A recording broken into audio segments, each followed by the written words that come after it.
Oke, ini bagaimana tuh Mas Muanas? Ternyata bukan aksi usai beribadah, itu bagaimana tuh? Ayo. Loh, kalau misalnya diikutin dari artikel media ya yang beredar, itu ada buktinya juga bahwa acara itu sebetulnya adalah kegiatan 313 di Masjid Istiqlal. Nah kemudian ada salah satu kemudian mereka kabarnya salah satu peserta aksi dalam wawancara itu menyebutkan bahwa mereka akan dimasukkan ke dalam mobil komando untuk ikut acara pengajian aja.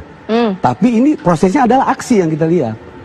Gitu loh. Kalau ini kemudian aksi, kan KPAI bahkan Kak Seto sendiri sudah pernah mengeluarkan statement agar tidak menggunakan anak untuk kepentingan eksploitasi apalagi kepentingan politik. Karena khawatir akan mengganggu psikis ya ketika kemudian terjadi kerusuhan. Dan ada ancaman pidananya dan ini nggak main-main, Mbak.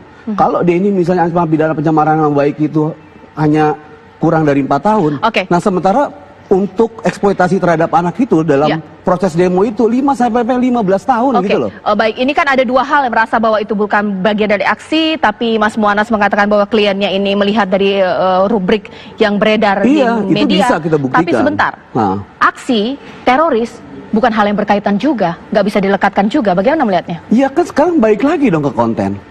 Yang menjadi persoalan tidak disebut sama sekali pondok pesantren tertentu, kok ini dilaporkan?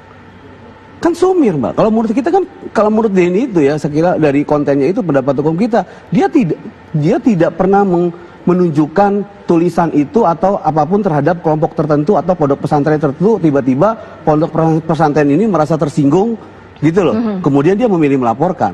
Kan harus ada hubungan hukumnya, Mbak, karena ini delik aduan.